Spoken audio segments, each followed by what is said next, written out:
منور صبح کر لے اور روشن شام کرتا چل، تو اپنی آخرت کے واسطے کچھ کام کرتا چل، بھلا اس چند دن کی زندگی کا کیا ٹھکانہ ہے، اگر کچھ ہو سکے تو خدمت اسلام کرتا چل۔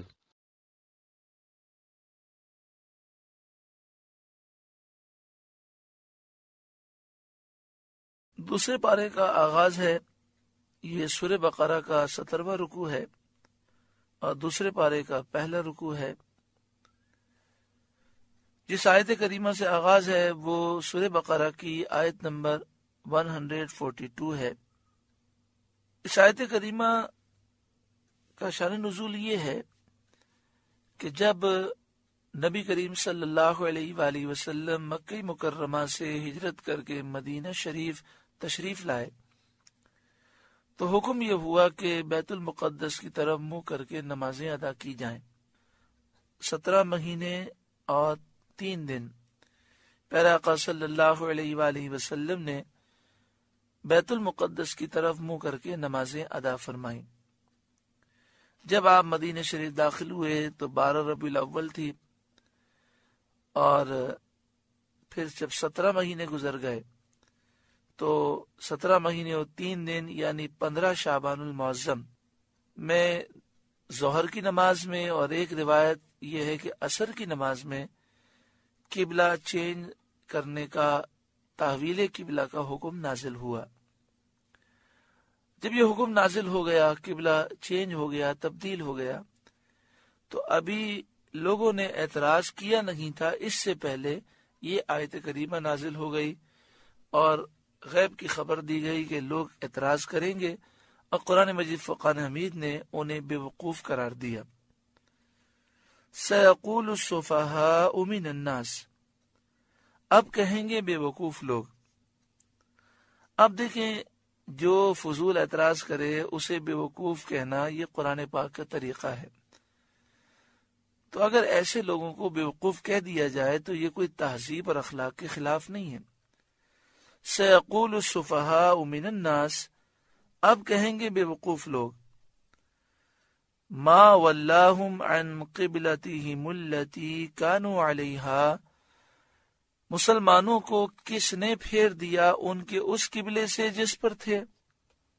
یہ آیت کریمہ یہودیوں کے بارے میں نازل ہوئی کہ انہوں نے یہ اعتراض کیا، کیونکہ وہ اس کے قائل نہ تھے کہ اللہ کا حکم کوئی منسوخ ہو سکتا ہے۔ ہم مسلمانوں کا عقیدہ ہے کہ اللہ تعالیٰ قادر ہے، وہ کوئی حکم ارشاد فرمائے اور پھر اس کی جگہ دوسرا حکم ارشاد فرمائے، وہ قادر ہے، وہ جو چاہے کرے۔ لیکن یہودیوں کا یہ عقیدہ ہے کہ اللہ تبارک و تعالیٰ ایک حکم دے دے تو پھر اس کی جگہ دوسرا حکم دینے پر قادر نہیں ہے، نعوذ باللہ من ذالک۔ اسی طرح مشرکین مکہ نے بھی اس طرح کا اعتراض کیا کہ مسلمان پہلے خانہ کعبہ کی طرف منہ کر کے نماز پڑھتے تھے، پھر 17 مہینے 3 دن کے لیے بیت المقدس کی طرف، پھر دوبارہ خانہ کعبہ کی طرف۔ اسی طرح منافقین نے بھی اعتراض کیا، تو ان سب کا جواب دیا گیا۔ جہاں تک تعلق ہے اہل کتاب کا، تو ان کا اعتراض کرنا صرف ضد اور دشمنی کی وجہ سے تھا، کیونکہ ان کی کتابوں میں یہ لکھا تھا کہ نبی آخر الزمان کی خصوصیت یہ ہے کہ آپ ذوالقبلتین ہوں گے، 2 قبلوں کی طرف منہ کر کے نماز پڑھنے والے ہوں گے۔ تو انہیں تو یہ نشانی دیکھ کر خوش ہو جانا چاہیے کہ توریت میں، انجیل میں جس نبی کا ذکر ہے یہ وہی ہیں۔ ان کا اعتراض بالکل بلا وجہ تھا اور صرف بیوقوفی کی وجہ سے اور دشمنی کی وجہ سے تھا۔ قل، اے محبوب آپ فرمائیے، للہ المشرق والمغرب، مشرق اور مغرب اللہ ہی کے لیے ہے، سب اللہ کا ہے۔ اللہ تعالی جس طرف چاہے، جہاں قبلہ بنانا چاہے، وہ قادر ہے۔ بندے کا کام اعتراض کرنا نہیں، بندے کا کام فرمانبرداری کرنا ہے۔ یہدی من یشاء الی صراط مستقیم، جسے چاہتا ہے سیدھی راہ چلاتا ہے۔ وَكَذَلِكَ جَعَلْنَاكُمْ أُمَّةً وَسَطًا، اور بات یوں ہی ہے کہ ہم نے تمہیں سب امتوں میں افضل کیا، یعنی امت محمدیہ ساری امتوں میں افضل ہے۔ لِتَكُونُوا شُهَدَاءَ عَلَى النَّاسِ، تاکہ تم لوگوں پر گواہ ہو جاؤ، وَيَكُونَ الرَّسُولُ عَلَيْكُمْ شَهِيدًا، اور یہ رسول تمہارے نگہبان ہوں اور گواہ ہوں۔ مسند امام احمد بن حنبل تیسری جلد صفحہ نمبر 61 پر ہے۔ حضرت ابو سعید خدری رضی اللہ تعالیٰ عنہ بیان کرتے ہیں، نبی اکرم صلی اللہ علیہ وسلم نے ارشاد فرمایا، بلا شبہ یہ امت 70 امتوں کو پورا کرے گی، یعنی بڑی بڑی 70 امتیں ہیں، تو یہ امت ان میں آخری ہے، تو ان 70 کے فیگر کو یہ پورا کرنے والی ہے۔ یہ امت اللہ تعالیٰ کے نزدیک سب سے آخری، سب سے بہترین اور سب سے معزز ہے۔ قرآن مجید فرقان حمید سورہ آل عمران آیت نمبر 110 چوتھے پارے میں ارشاد ہے، کنتم خیر امت اخرجت للناس، جتنی امتیں آئیں ان میں تم سب سے بہترین امت ہو۔ بخاری شریف کتاب الاعتصام بالکتاب والسنہ، باب قوله تعالی وَكَذَلِكَ جَعَلْنَاكُمْ أُمَّةً وَسَطًا، حدیث پاک ہے، عن ابی سعید الخدری رضی اللہ تعالی عنہ قال، حضرت ابو سعید خدری رضی اللہ تعالی عنہ سے روایت ہے، قال رسول اللہ صلی اللہ علیہ وسلم، رسول اللہ صلی اللہ علیہ وآلہ وسلم نے فرمایا، یجاء بنوح یوم القیامہ، قیامت کے دن حضرت نوح علیہ السلام تشریف لائیں گے، ان کو لایا جائے گا، ان کی امت سامنے لائی جائے گی، فیقال له هل بلغت، ان سے کہا جائے گا کہ کیا آپ نے تبلیغ فرمائی، پیغام پہنچا دیا؟ فیقول نعم، حضرت نوح علیہ السلام کہیں گے ہاں یا ربی، اے میرے رب۔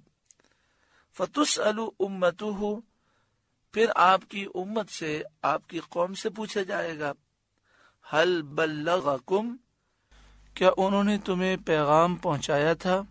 فیقولون ما جاءنا من نذیر، تو جو آپ کی قوم کے کافر ہوں گے وہ انکار کر دیں گے، وہ کہیں گے مالک ہمارے پاس تو کوئی نبی آیا ہی نہیں، کسی نے ڈر ہی نہیں سنایا۔ فیقول من شہودک، تو اللہ تعالیٰ فرمائے گا، اے نوح آپ کے گواہ کون ہیں جو اس بات کی گواہی دیں کہ آپ نے اسلام کی دعوت انہیں پہنچائی تھی؟ فیقول محمد و امتہ صلی اللہ علیہ وسلم، حضرت نوح علیہ السلام عرض کریں گے مالک اس بات کی گواہ سرکار دو عالم صلی اللہ علیہ وسلم ہے اور آپ کی امت ہے۔ پیارے آقا صلی اللہ علیہ وسلم نے فرمایا، فَيُجَاءُ بِكُمْ، پھر تمہیں لایا جائے گا، فَتَشْهَدُونَ، پھر تم گواہی دو گے، ثُمَّ قَرَأَ رسول اللہ صلی اللہ علیہ وسلم، پھر نبی کریم صلی اللہ علیہ وسلم نے اسی آیت کریمہ کی تلاوت فرمائی، وَكَذَلِكَ جَعَلْنَاكُمْ أُمَّةً وَسَطًا لِتَكُونُوا شُهَدَاءَ عَلَى النَّاسِ، اور بات یوں ہی ہے کہ ہم نے تمہیں سب امتوں میں افضل کیا کہ تم لوگوں پر گواہ ہو جاؤ، وَيَكُونَ الرَّسُولُ عَلَيْكُمْ شَهِيدًا، اور یہ رسول تمہارے نگہباں ہوں اور گواہ ہوں۔ دیگر احادیث طیبہ میں یہ بات ہے کہ جب نبی کریم صلی اللہ علیہ وآلہ وسلم کی امت گواہی دے گی تو انبیاء کی امتیں کہیں گی کہ یہ تو بعد میں آئے، جب ہم تھے اس وقت یہ موجود نہ تھے، تو اللہ تعالیٰ فرمائے گا کہ تم کس طرح گواہی دیتے ہو؟ تو امت محمدیہ یہ عرض کرے گی، مالک ہم نے نبی کریم صلی اللہ علیہ وآلہ وسلم سے سنا تمام نبی اپنی قوموں کے پاس گئے اور انہیں حق پہنچا دیا، تو اللہ تبارک و تعالی حکم دے گا تو نبی کریم صلی اللہ علیہ وسلم تشریف لائیں گے اور آپ گواہی دیں گے کہ یہ نبی حق کہہ رہے ہیں۔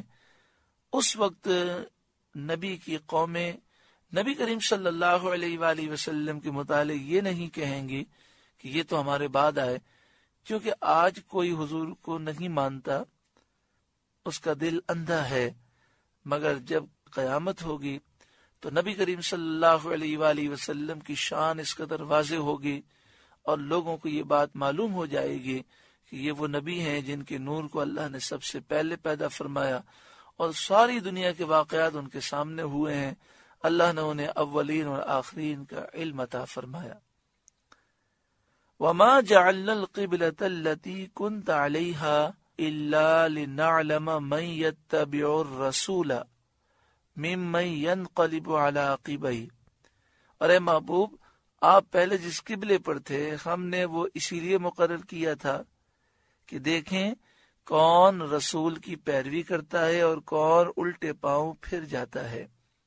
اس میں تحویل قبلہ کی حکمت بیان کی گئی کہ 17 مہینے اور 3 دن بیت المقدس کیوں مقرر کیا گیا، تو فرمایا اس کی حکمت یہ ہے تاکہ یہ ظاہر ہو جائے کہ 17 مہینے اور 3 دن کے بعد کون نبی کریم صلی اللہ علیہ وسلم کی پیروی کرتا ہے اور اپنا منہ بیت المقدس سے خانہ کعبہ کی طرف کرتا ہے، اور کون الٹے پاؤں پھر جاتا ہے، تاکہ واضح ہو جائے کون حضور کا سچا فرمانبردار ہے اور کون منافق ہے۔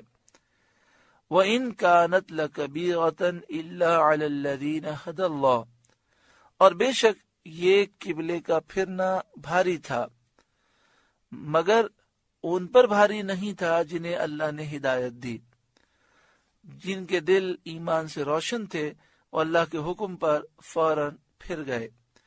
وَمَا كَانَ اللَّهُ لِيُضِيعَ إِيمَانَكُمْ، اور اللہ کی شان نہیں کہ تمہارا ایمان برباد کرے۔ یہ ایک سوال تھا کہ جن لوگوں نے 17 مہینے 3 دن تک بیت المقدس کی طرف منہ کر کے نمازیں ادا کی اور پھر وہ انتقال کر گئے، تو کیا ان کی وہ نمازیں قبول ہو گئیں؟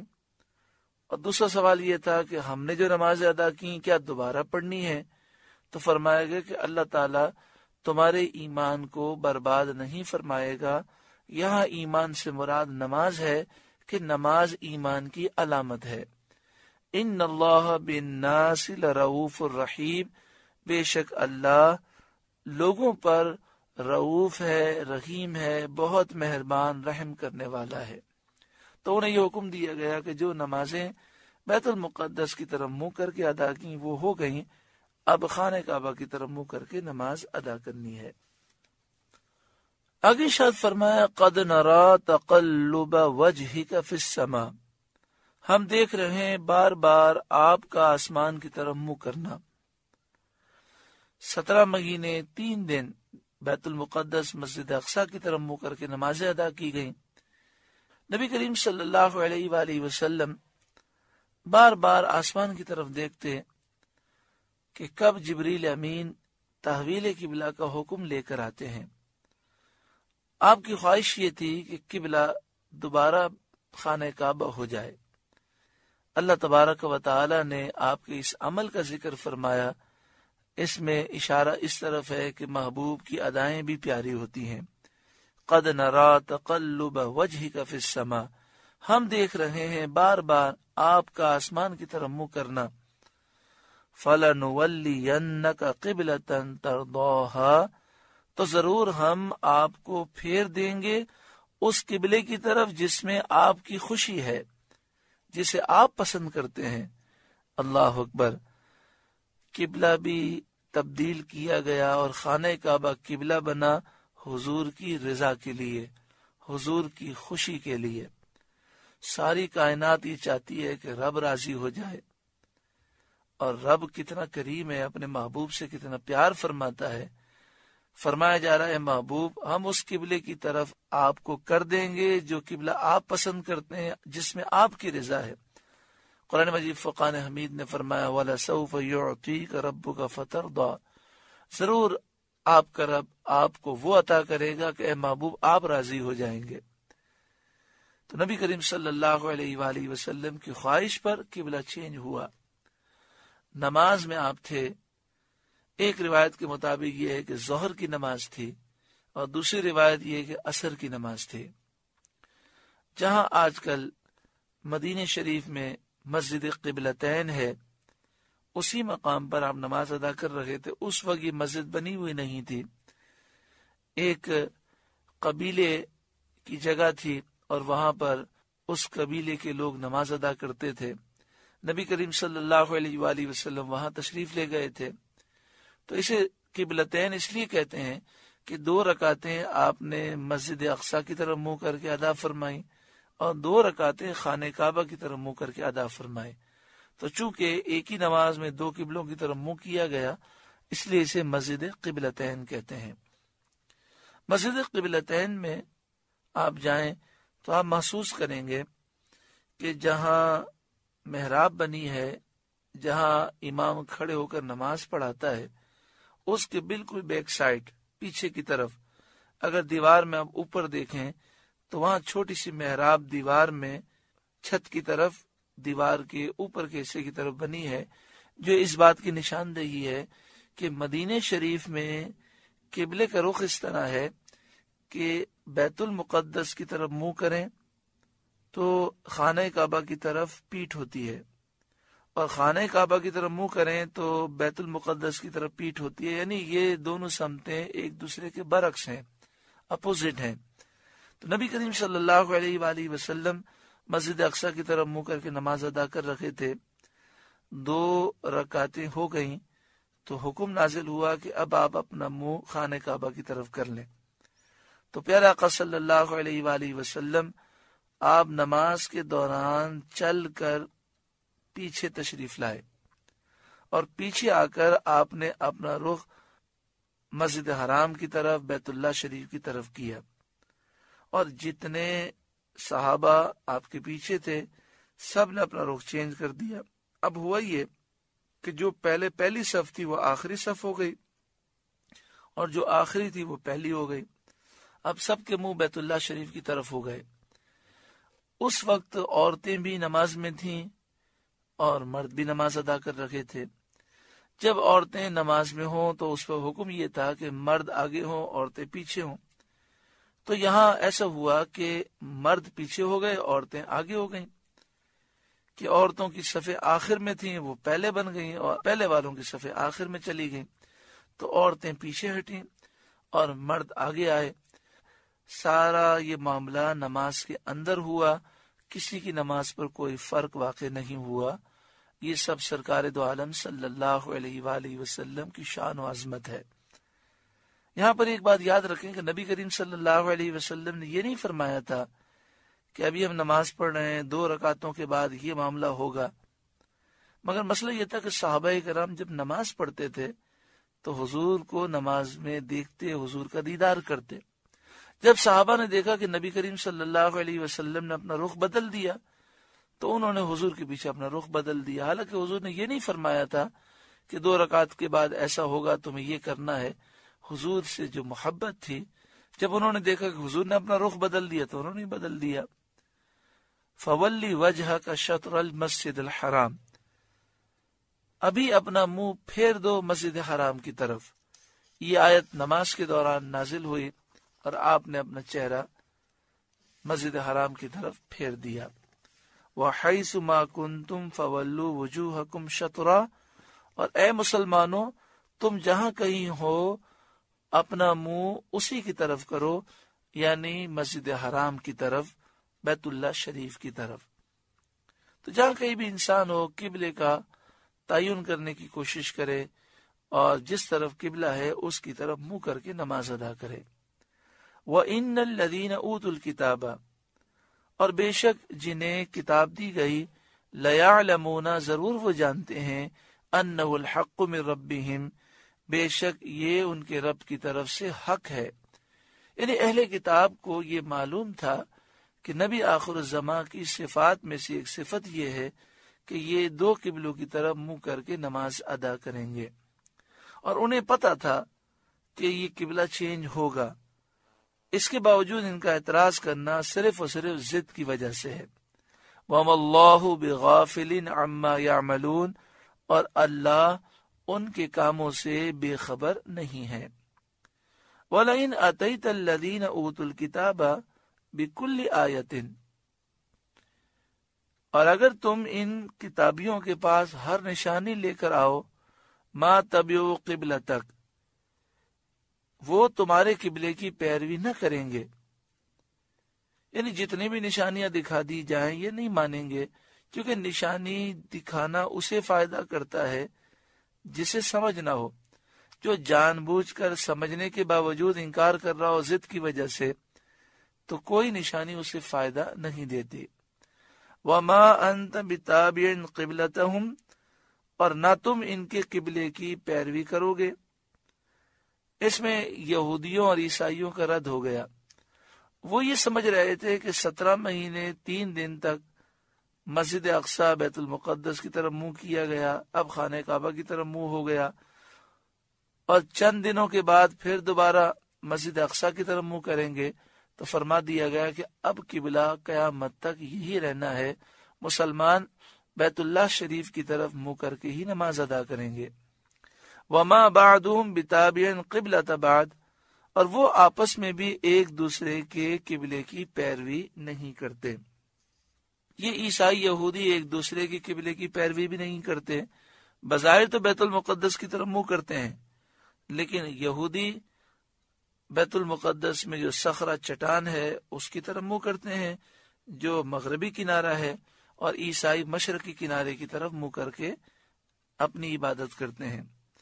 وَلَئِنِ اتَّبَعْتَ أَهْوَاءَهُمْ مِنْ بَعْدِ مَا جَاءَكَ مِنَ الْعِلْمِ، اور اے سننے والے کسے باشد اگر تو ان کی خواہشوں پر چلا علم آنے کے بعد، إِنَّكَ إِذًا لَمِنَ الظَّالِمِينَ، بے شک ضرور تو اس وقت ظالموں میں سے ہو جائے گا۔